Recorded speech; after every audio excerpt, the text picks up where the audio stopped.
Une femme célèbre ou anonyme, une histoire. Parole de femme, un podcast réalisé en partenariat avec Skoda. Parole de femme. Ici, elles mènent leur vie comme elles l'entendent et elles assument tout. Curieuses, audacieuses, courageuses et passionnées.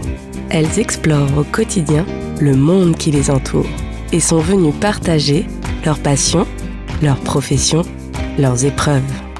Elles se confient au micro de Clémence de Bernis en toute intimité sur leur accomplissement professionnel, leurs victoires comme leurs doutes.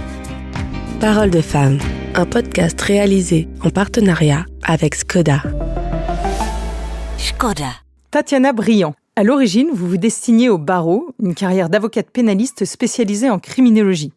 Et puis un jour, un article sur une prise d'otage vous arrête net, ce qui vous interpelle, le rôle de négociateur. Un véritable déclic, à cet instant, votre trajectoire bascule, vous décidez de vous engager dans un tout autre combat, celui de la parole face aux armes. En 2004, Paris Tenu, vous intégrez le RAID, l'unité d'élite de la police nationale, et devenez la deuxième femme négociatrice du RAID. Pendant 13 ans, vous serez en première ligne sur les crises les plus extrêmes, prise d'otages, forcenés, enlèvements, jusqu'aux tragédies terroristes du Bataclan, de Magnanville et bien d'autres dont vous nous parlerez plus tard. Pour faire face à ces situations à haute tension, vous vous êtes forgé une solide préparation physique et mentale, complétée par des formations pointues en psychologie et en communication. C'est ce qui vous a permis de gérer des situations humaines extrêmement complexes, que ce soit d'ailleurs en France ou à l'international. Sur le terrain, vous avez collaboré avec les plus grandes institutions, telles que le ministère des Affaires étrangères, l'ONU ou même le FBI, rien de moins.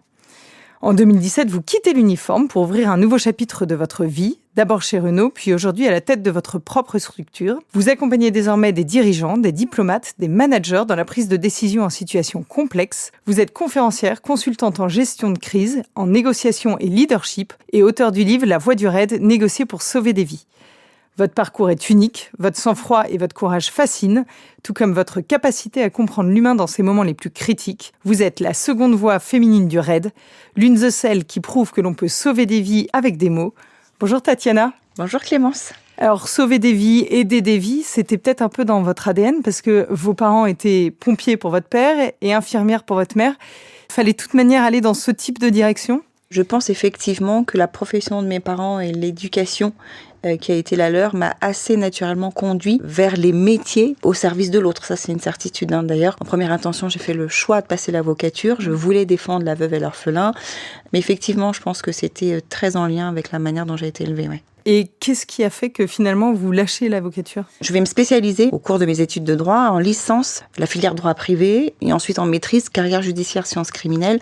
Puis je vais me rendre compte très rapidement que ce que je comprends d'un point de vue stricto sensu du droit, j'ai beaucoup plus de mal à le conscientiser d'un point de vue de la morale et je sens en tout cas qu'il y a des affaires qui me seront difficiles à gérer et que je ne pourrai pas défendre l'indéfendable. C'est ce qui va en fait me permettre d'élargir un peu mes choix professionnels et jusqu'à la découverte de cet article. C'est quoi cet article ? C'est la prise d'otage de la maternelle de Neuilly en 1993 où un homme qui se fait appeler HB va tenir un siège au sein d'une classe de maternelle d'une trentaine d'enfants âgés de 3 à 5 ans. Et donc je découvre un univers policier qui m'est totalement étranger, je découvre un univers d'intervention. Donc c'était intéressant de voir cette manière de décrypter l'affaire, notamment sous l'angle de la négociation. Et là, je comprends qu'en France, on a cette capacité à mettre en avant une solution pacifiée pour résoudre un conflit particulièrement dégradé. Et ça va avoir énormément de sens. C'est français, cette spécialité ? On est loin d'être les premiers à avoir créé la négociation chez nous.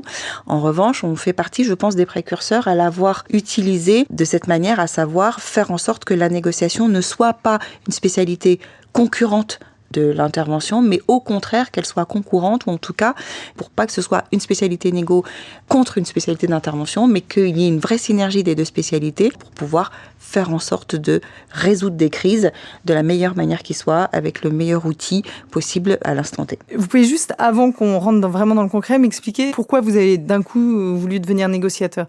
C'est dangereux, c'est masculin comme métier ? Oui, évidemment, tout ça c'est vrai. D'ailleurs, quand j'ai décidé de passer les tests du RAID, tout le monde m'a dit 1, c'est dangereux, 2, il n'y a pas de femme, 3, tu as plus le profil d'une avocate que d'un policier. Alors, ce qui était marrant, c'est que les deux premières réflexions, c'était plutôt vrai. Sur la troisième, moi-même, je ne savais pas si j'avais plus le profil d'un avocat ou d'un policier, mais vous avez toujours des gens bien intentionnés autour de vous qui savent mieux que vous ce que vous êtes en capacité de faire. Donc j'ai entendu que c'était dangereux, que c'était compliqué, qu'il n'y avait pas de femmes, etc.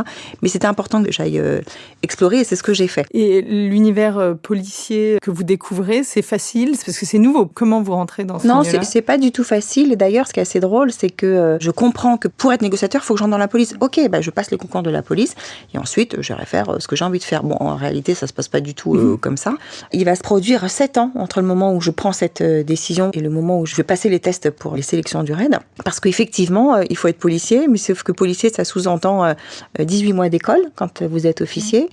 Ça sous-entend qu'il faut 50 services actifs avant de rentrer au RAID. Donc ça, j'avais pas du tout pris ça en compte. Donc je vais faire 3 ans et demi de commissariat avant que ce fameux télégramme qui recrute des négociateurs au RAID tombe et invite toutes les candidatures à se présenter. Moi, j'avais 3 ans et demi et pas 5. Donc, je vais faire le choix d'écrire une lettre de motivation au chef du RAID parce que je comprends assez rapidement que je ne vais pas lutter ou négocier avec l'administration. Et ce qui est intéressant, c'est qu'ils vont me rappeler pour m'inviter à passer les tests. Et donc, j'étais lieutenant de police à l'époque. Il va me dire, écoutez, lieutenant Briand, on a bien reçu votre lettre de motivation. Effectivement, les conditions administratives, c'est pas trop un sujet pour nous. De toute façon, sur ces sélections, on ne prendra pas de femmes. Mais venez passer les tests, ça va nous distraire. Donc, ils vous rappellent pour des mauvaises raisons. Je ne sais pas si c'est pour des mauvaises raisons, mais je pense que ça les a suffisamment interpellés pour qu'ils me rappellent et qu'ils me demandent à passer les tests. Mais c'est vrai qu'ils ont quand même précisé qu'ils ne prendraient pas de femmes sur ces sélections-là. Et moi, j'ai surtout entendu « venez passer les tests ». C'est quel type de test ? Alors, on va avoir des tests d'observation, des tests de résistance au stress, des tests physiques, évidemment. Et vous les passez comment, ces tests ? Vous êtes stressé ? J'ai pas du tout ce souvenir d'être stressée. Je me suis particulièrement bien entraînée pour les tests. J'ai fait de la compétition à haut niveau pendant très longtemps. J'y allais pas pour être mise de côté, mais ça, c'est certain. Après, l'inconnu, c'était bien évidemment les tests de mise en situation où j'avais pas été amenée à négocier dans ce type de conditions. L'appréhension des tests psy, l'appréhension du jury.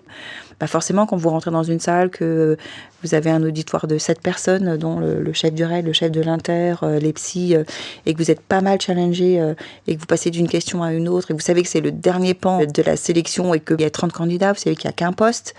Donc, inévitablement, ça génère un peu de stress. Et finalement, qu'est-ce qui se passe ? Vous êtes reçu ? Je suis pas retenue sur ces tests-là, donc là c'est la grosse déception. Puis je me dis surtout, je vais repartir en commissariat, est-ce que je vais faire une carrière dans la police ? C'est beaucoup de questions. Et puis je vais être rappelée 6 mois après pour passer un test psy complémentaire et je vais être intégrée au sein de l'unité d'intervention dès le lendemain, à l'issue de cet ultime test psy. Et je vais comprendre en fait que 6 mois auparavant, j'étais déjà première sur les tests. Mais conforme à leur volonté de ne pas prendre de femmes, ils avaient pris le 2e de liste qui décide en fait de ne pas aller jusqu'au bout de l'aventure.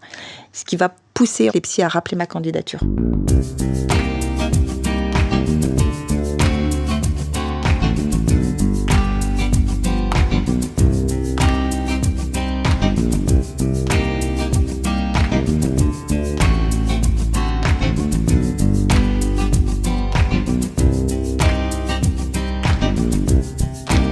Donc vous entrez au RAID, vous êtes enfin négociatrice et vous partez en Afrique du Sud et en Angleterre pour parfaire votre formation. Pourquoi est-ce qu'il faut partir à l'étranger ? Parce qu'en 2004, donc quand j'intègre l'unité, on n'est pas du tout un centre de formation. La négociation n'est pas née chez nous. Donc on va se former chez nos collègues anglo-saxons, Quantico, Scotland Yard et effectivement l'Afrique du Sud. Je vais faire ce chemin-là jusqu'à ce qu'en 2006, on crée le métier chez nous et qu'on devienne centre de formation. Vous êtes la seconde femme du RAID en tant que négociatrice. Comment vous vivez cette minorité au sein de ces forces d'intervention ? Quand j'arrive, je ne suis pas forcément hyper bien accueillie. Il y a quand même quelques femmes. Quand moi j'arrive à l'unité, il y a déjà quelques femmes qui sont à l'unité dans une spécialité qui s'appelle la surveillance et la filature, parce qu'on a besoin d'effectifs féminins pour effectuer ces missions-là. Mais effectivement, ça fait à peine de 3% de femmes au sein des effectifs du RAID, mais bon, c'est un constat. En avançant dans votre carrière, vous avez l'impression que ça vous a apporté des choses d'être une femme, que ce soit dans votre sensibilité dans la négociation, dans votre façon de voir les choses.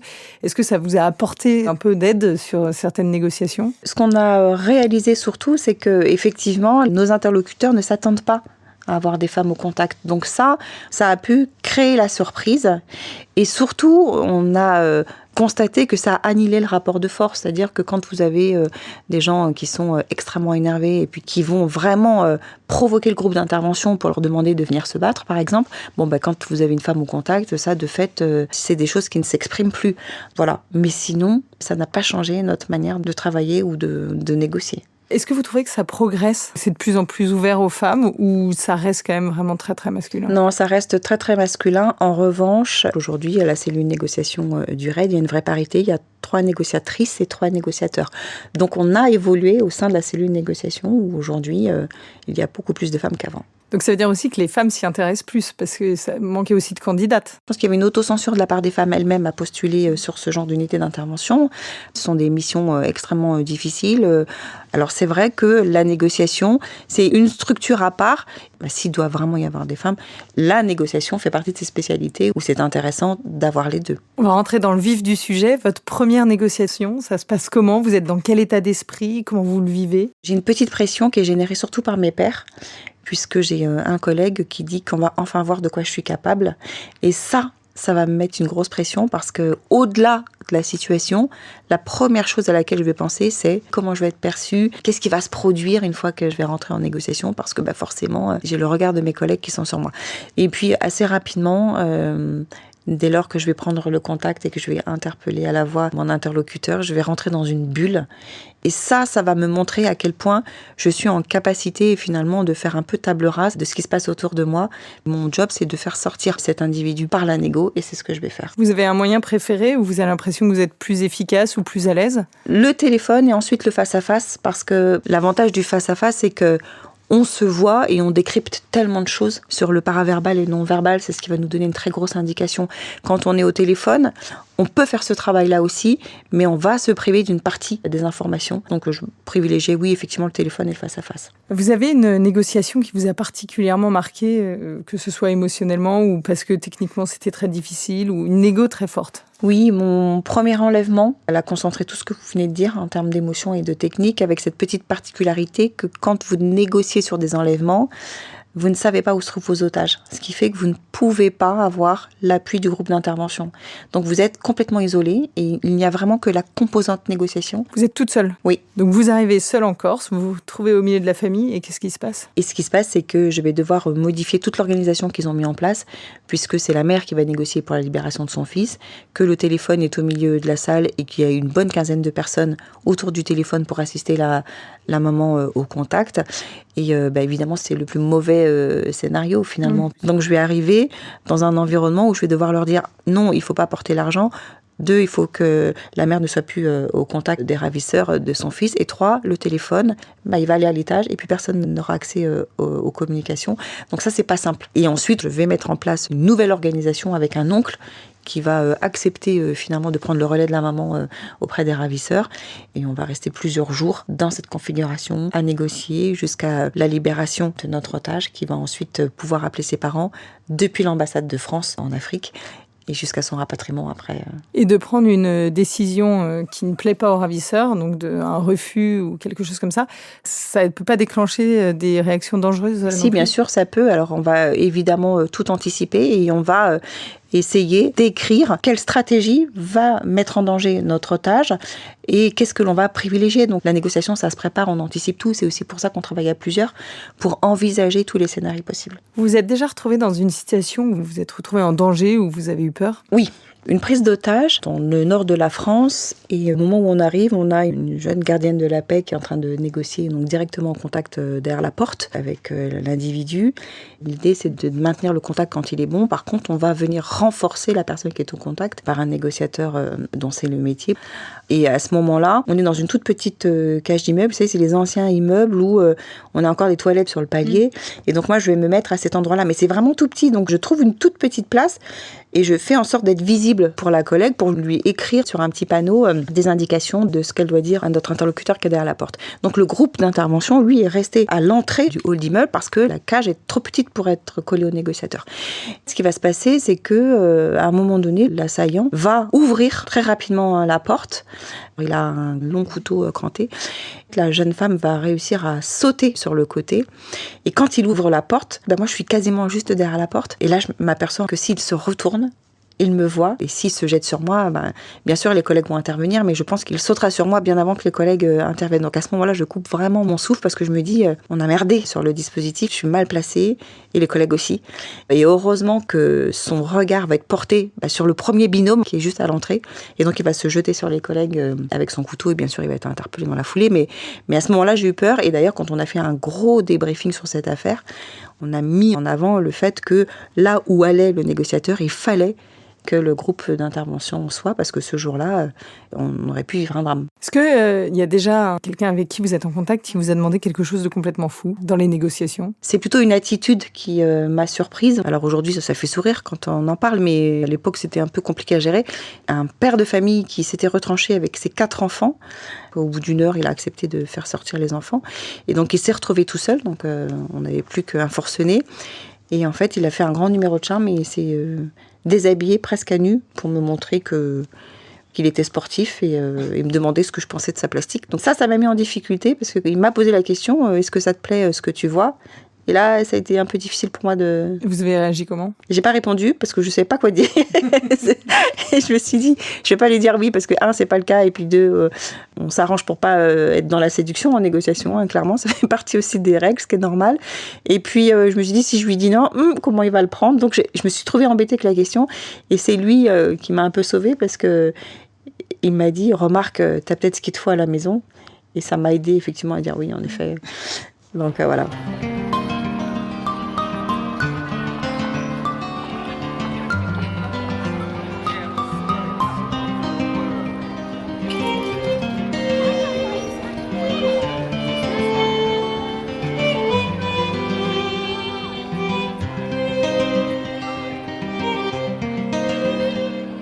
Je voudrais qu'on parle d'un sujet qui a fait beaucoup parler, ce sont les médias dans ce type d'intervention, surtout dans le cadre du terrorisme.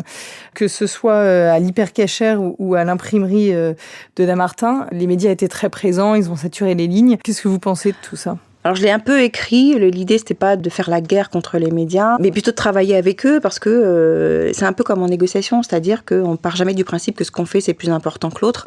Vos interlocuteurs, ils ont autant de raisons que vous de vouloir obtenir quelque chose qui leur semble juste pour eux. Les médias c'est pareil. Par contre c'est vrai qu'il y a une question de temporalité. Quand vous avez des médias qui vont passer ou diffuser sur les ondes le fait qu'on a un otage caché, notamment dans l'imprimerie, vous avez cité l'imprimerie. Oui, j'y étais à Dammartin. Caché à l'insu des assaillants, c'est extrêmement dangereux. C'est-à-dire que quand on a compris qu'il était là, qu'il était caché, il fallait que le GIGN, parce que c'était le GIGN qui était la force menante sur Dammartin, qu'il fallait qu'on mette en place une stratégie pour le faire sortir à l'insu des assaillants. Quand une fois que c'est diffusé sur les ondes, on s'est dit, mais ils n'ont plus qu'à monter à l'étage, savoir et le récupérer. Le risque, au-delà du fait qu'ils filment, qui peuvent nous couper d'une intervention de surprise, c'est qu'ils mettent surtout nos otages en danger. Ça a été extrêmement pénalisant pour nous sur les interventions, difficile aussi pour les familles qui ont subi finalement cette surmédiatisation qui a mis en danger leurs proches. Donc oui, ça c'est compliqué en situation de leur faire comprendre qu'il y a un temps pour tout, qu'on les empêche pas de travailler, mais que dans une certaine temporalité, il faut qu'ils nous laissent la priorité. Vous avez même senti une certaine défiance des otages qui vont suivre en ne vous faisant plus confiance. Bien sûr, quand on était typiquement au Bataclan, quand on a eu quelques otages au téléphone qui étaient cachés, notamment on avait des gens qui étaient cachés dans les faux plafonds, on a quand même eu des gens qui nous ont dit on ne vous dit pas où on est parce que vous allez le dire aux journalistes. Ça, c'est l'effet Dammartin. Donc c'est même pas uniquement en direct que ça pose problème, c'est que c'est à long terme. C'est que les gens s'en sont souvenus. Et une collaboration aujourd'hui, c'est possible ? Vous sentez qu'il y a eu du progrès entre la collaboration entre les forces de l'ordre et les médias, ça va mieux ? Certains médias nous ont contactés après ces affaires-là pour nous demander comment on peut faire notre métier sans vous empêcher ou sans entraver le vôtre. Ça, c'est assez intelligent. C'est-à-dire qu'encore une fois, chacun a sa carte à jouer, mais pas forcément dans le même temps. Donc l'idée, c'est de comprendre comment on peut travailler ensemble sans venir contrarier le métier des uns et des autres. Alors je dis pas que c'est lisse et que c'est clair avec tous les médias, mais une partie d'entre eux, en tout cas, ont compris l'intérêt de collaborer plutôt que d'essayer, chacun de son côté, de poursuivre son enjeu personnel au détriment de quelque chose de beaucoup plus grand. Qu'est-ce qui fait que vous avez le sentiment d'avoir réussi ou non une négociation, hormis même le résultat, vous, personnellement? Ce qui est intéressant et ce que j'ai toujours considéré, moi, comme une réussite, c'est finalement d'avoir réussi à changer l'issue qui est généralement très funeste et pour laquelle il n'y a pas d'autre option possible. Donc, c'est d'avoir offert cette alternative. Vous vous êtes déjà senti coupable après une négociation qui avait échoué? Je me suis sentie coupable notamment sur une intervention où on aurait pu perdre quelqu'un parce que on n'a pas eu le temps d'annoncer un dispositif, un protocole de prise de contact, c'est comme ça qu'on appelle. On a un preneur d'otage qui prend en otage ses 2 enfants, il demande un contact face à face, on va lui accorder, sauf que ça va tellement vite que j'ai pas le temps, moi, de lui expliquer que quand il va ouvrir la porte, je ne serai pas toute seule derrière la porte. Et donc, il va tout de suite s'apercevoir qu'on est plus d'une dizaine derrière la porte et il va avoir le sentiment qu'on l'a piégé. Et donc, il va refermer la porte. Alors, ça va très bien se terminer parce qu'il va rouvrir la porte, qu'il va nous envoyer son molosse et que le groupe d'intervention va interpeller et ça va très bien se passer. Mais sur le moment, s'il n'avait pas ouvert la porte, eh bien, il aurait fallu aller le chercher et ça aurait été extrêmement compliqué avec ses 2 enfants, présence d'armement à domicile.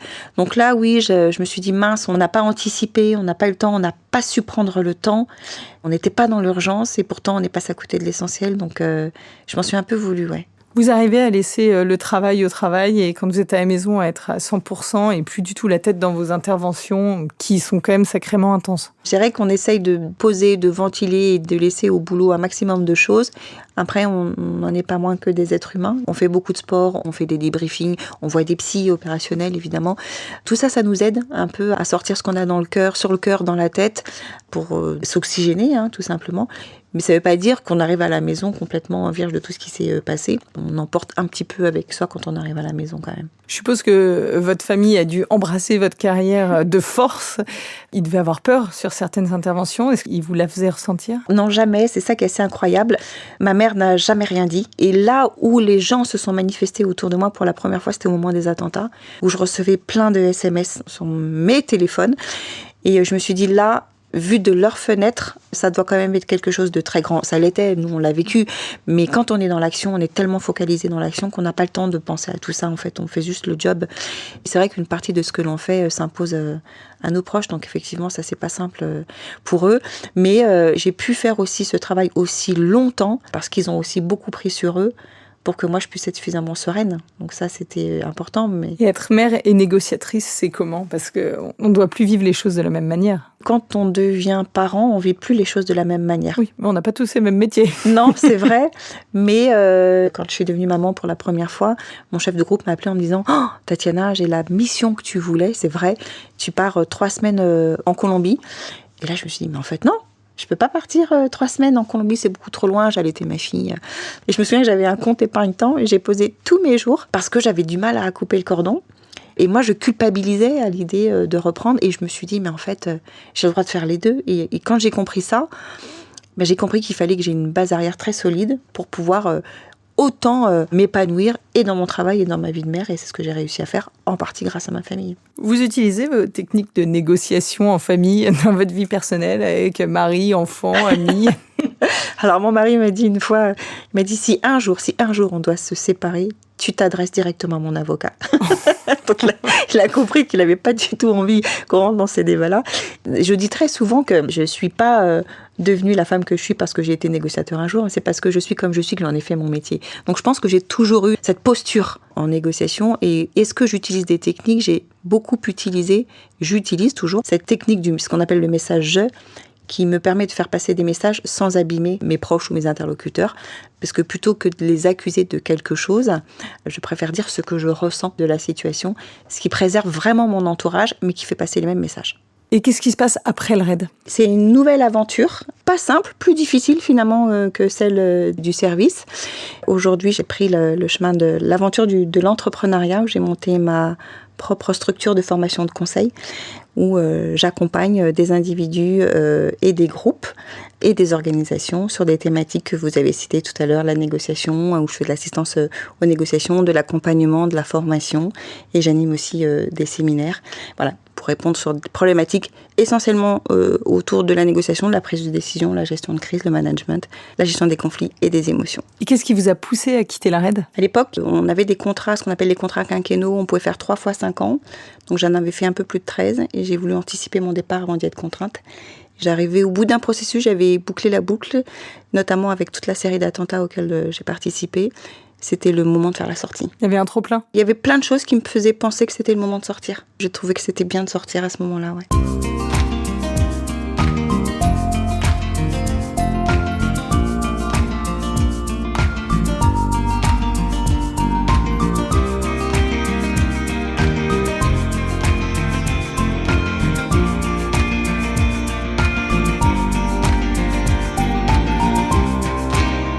Quelle est votre définition de la femme inspirante ? Je dirais que la femme inspirante, pour moi, c'est celle qui assume ses choix, qui va pas forcément là où on l'attend, mais qui va là où elle souhaite aller.